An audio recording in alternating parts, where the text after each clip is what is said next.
Now, what is the statement of this theorem?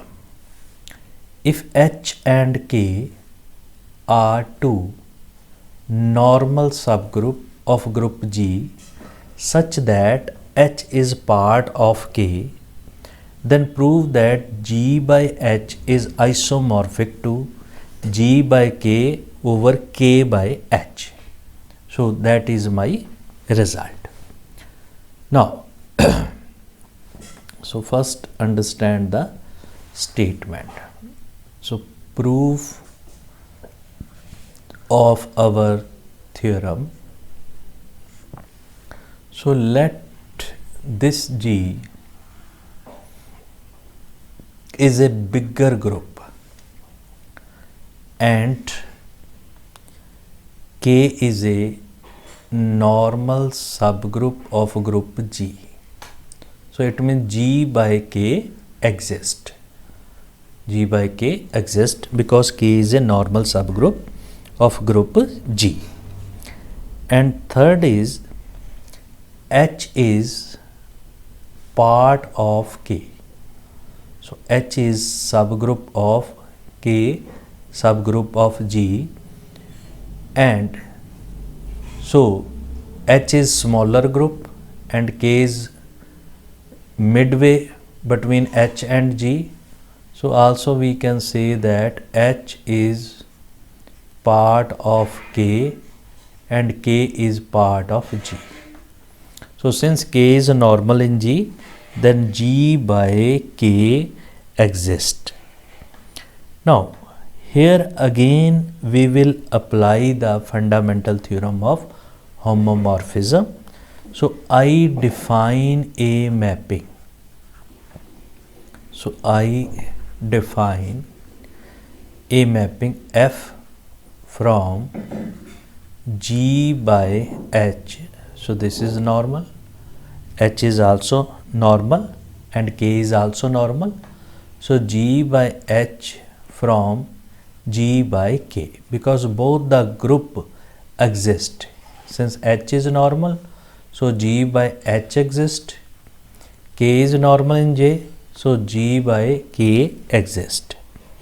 So this is our mapping. So this is defined by, now what are the element of this?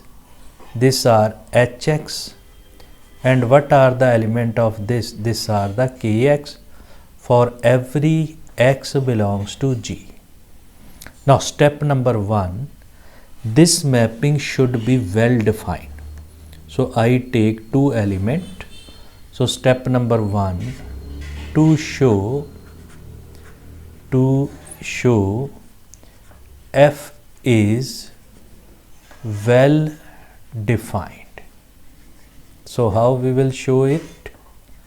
Defined. So let Hx is equal to Hy. Suppose Hx is equal to Hy. So it implies Xy inverse belongs to H, right? So just use the property, and H is part of K.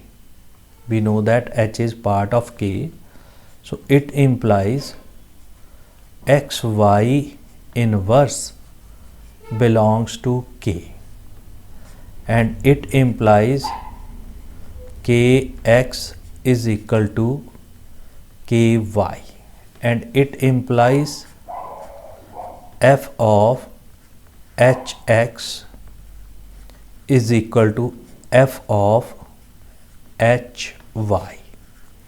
So it means this function F is well defined. So this is well defined. Now after that, to prove second step, F is homomorphism. So second step to prove F is homomorphism. Morphism. So that is my second step. Now again I take two element. I take Hx and hy. So let hx and hy belongs to g by h from this values. If I take this values, so to prove the homomorphism, f of hx hy, this is equal to f of hx and y. So by using the definition, so it will become k into xy. Now using property of coset kx into ky, so this is equal to f of hx into f of hy. So it prove f is a homomorphism. Now third step is to prove the onto. So onto is obvious. So what is the mapping? So mapping is f from g by h to g by h, g by k. So clearly we see that if kx exists, then x exists. If x exists, then hx exists. So clearly f from g by h to g by k is onto. So this is a onto. So what we get? We get the mapping f from g by h to g by k, and this mapping is onto number 1. Number 2, it is a homomorphism. So this is a homomorphism. If onto and homomorphism, then by fundamental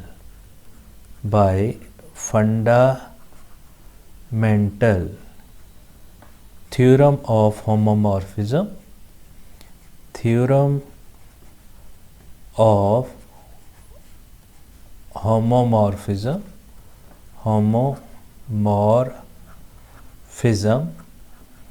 g by k is isomorphic to g by h over kernel of f. So this is a kernel of f. Now to prove my result, we claim that kernel of f, which is equal to k by h. So my claim is to prove this result. To prove my result, I want to prove that kernel of f is equal to k by h. So I take element hx. So this is from the domain hx belongs to kernel of f. So what it implies? It implies its image fx will become identity of right hand side.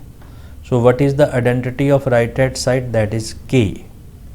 If identity of g by k is k, so this value is equal to kx, which is equal to k, and this value which is equal to x belongs to k. So if x belongs to k, then this means this hx belongs to k by h. Clear? So this hx, this quotient group, so this is coset belongs to k by h.